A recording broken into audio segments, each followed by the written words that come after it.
Una de las cosas que siempre nos dicen es que uno es judaizante y que no ha estudiado suficiente el libro de Romanos. A mí en lo personal nunca me lo han dicho, pero sí he visto que lo dicen mucho, así que prefiero grabar este video antes de que me lo digan. Y bueno, yo siempre respondo, si tú crees que nos falta estudiar el libro de Romanos y por eso somos judaizantes, quizás a ti te esté faltando estudiar el libro de Hebreos.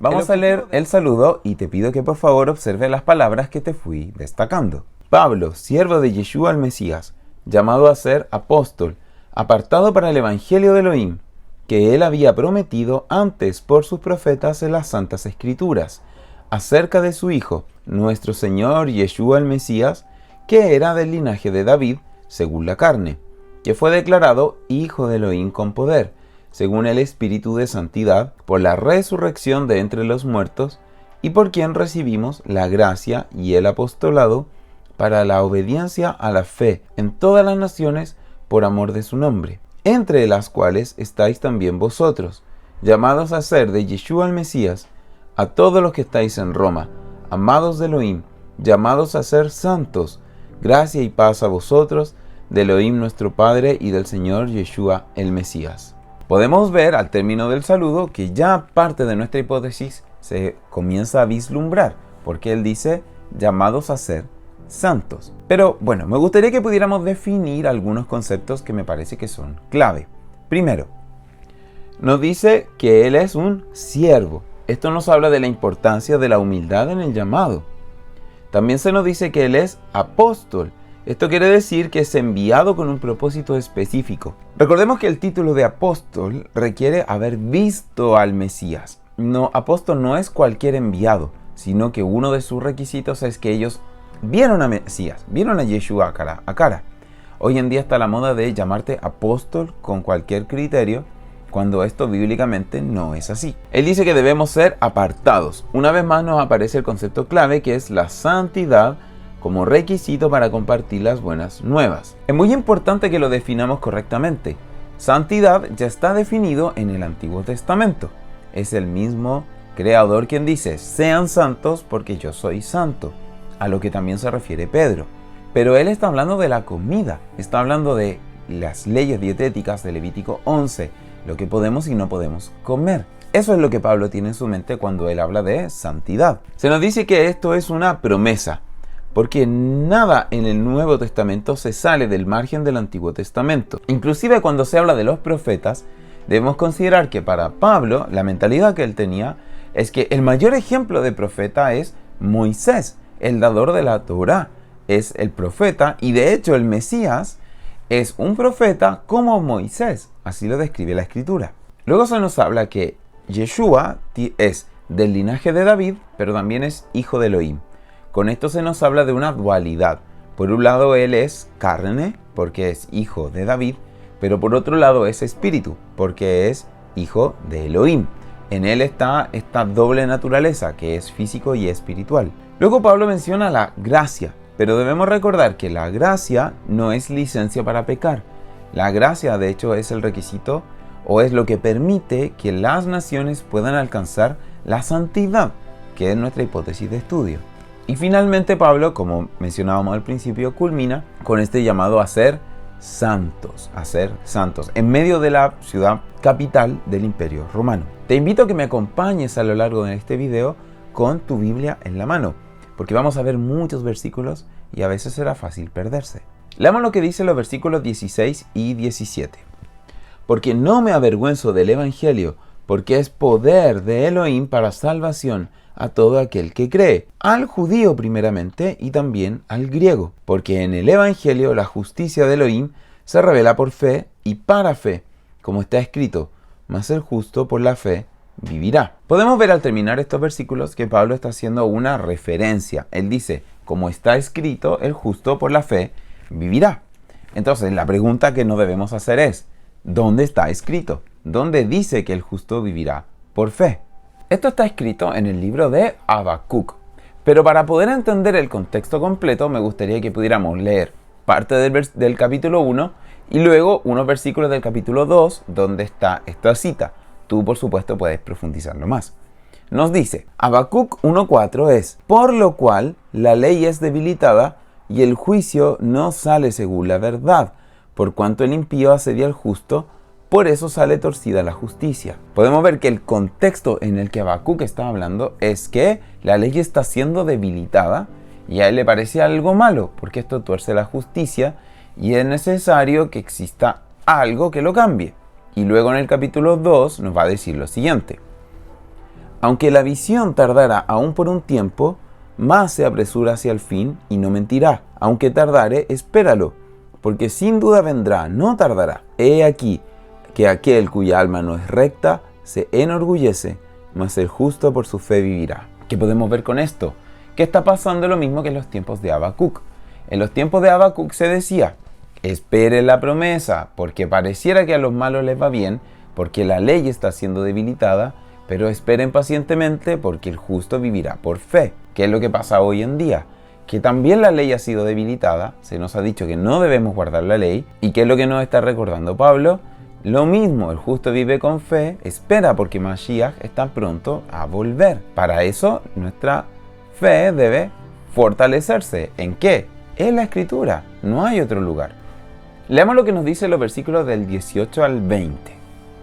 Porque la ira de Elohim se revela desde el cielo contra toda impiedad e injusticia de los hombres que detienen con injusticia la verdad.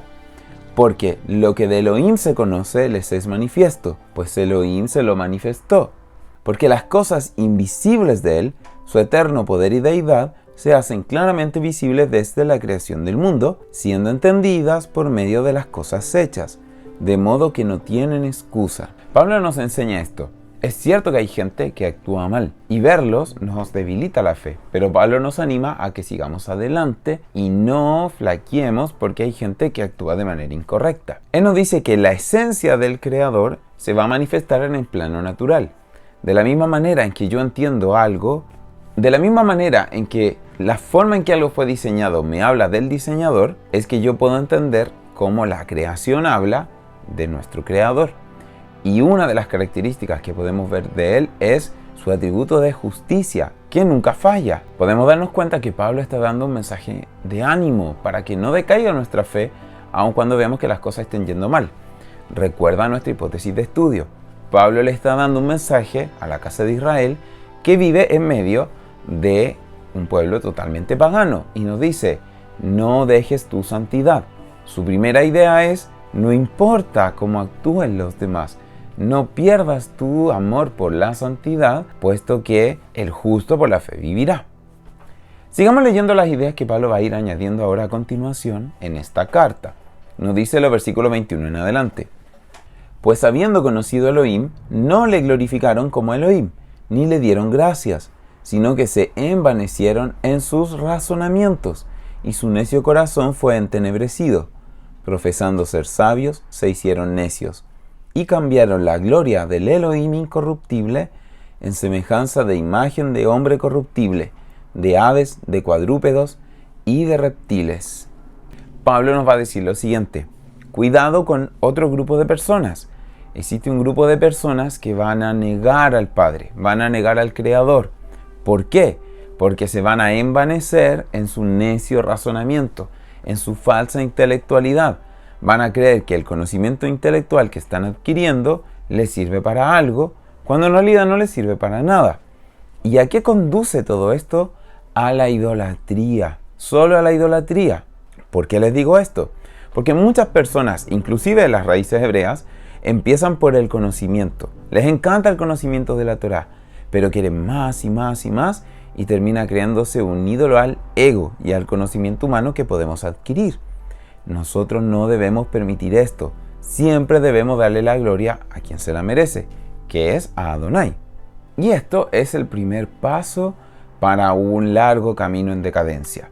Cuando no le damos la gloria a Adonai y cuando no entendemos que su conocimiento es espiritual y no físico y no debemos envanecernos con el conocimiento humano, es que cometemos el peor error de todos y comienza nuestro declive hasta llegar a lo que Pablo nos advierte ahora. Por lo cual también Elohim los entregó a la inmundicia en la concupiscencia de sus corazones, de modo que deshonraron entre sí sus propios cuerpos, ya que cambiaron la verdad de Elohim por la mentira, honrando y dando culto a las criaturas antes que el Creador, el cual es bendito por los siglos. Amén. Por esto, Elohim nos entregó a pasiones vergonzosas, pues aún sus mujeres cambiaron el uso natural por el que es contra naturaleza, y de igual modo también los hombres, dejando el uso natural de la mujer, se encendieron en su lascivia unos con otros, cometiendo hechos vergonzosos, hombres con hombres, y recibiendo en sí mismos la retribución debida a su extravío. Es muy triste ver cómo la historia nos muestra que cuando una sociedad pierde sus valores morales, esta sociedad se desmorona, está condenada al fracaso. Generalmente la historia nos muestra que las sociedades tienen un auge cuando sus valores morales son altos y luego un declive cuando estos valores morales empiezan a caer, a alejarse de la Torá. Cada paso más lejos de la Torá que tú des es un paso más cerca de este declive moral. Y esto es lo que Pablo nos está advirtiendo. Entonces, mucho cuidado con querer relativizar, con querer disminuir la importancia o la validez de la Torá en nuestra vida. Cuando digo Torá, en realidad me refiero a toda la Biblia. Es cierto que la Torá es el Pentateuco y son 5 libros fundamentales, pero está en armonía desde Génesis a Apocalipsis, para que se entienda bien. Vamos a leer entonces ahora una descripción que hace Pablo de las personas que están en esta categoría. Yo creo que tú no estás en esta categoría, pero igual te invito a que mires cada uno de los puntos que él menciona, porque a lo mejor hay algo débil en ti que sería necesario fortalecer para no caer en esto. Acompáñame a leer. Y como ellos no aprobaron tener en cuenta Elohim nos entregó a una mente reprobada, para hacer cosas que no convienen, estando atestados de toda injusticia, fornicación, perversidad, avaricia, maldad, llenos de envidia, homicidios, contiendas, engaños y malignidades, murmuradores, detractores, aborrecedores de Elohim, injuriosos, soberbios, altivos, inventores de males, desobedientes a los padres, necios, desleales, sin afecto natural, implacables, sin misericordia, quienes habiendo entendido el juicio de Elohim, que los que practican tales cosas son dignos de muerte, no solo las hacen, sino que también se complacen con quienes las practican. Es muy importante que nosotros estemos atentos a que nada de esto vaya a ocurrirnos. Y con esto hemos terminado el primer capítulo del libro de Romanos. En este video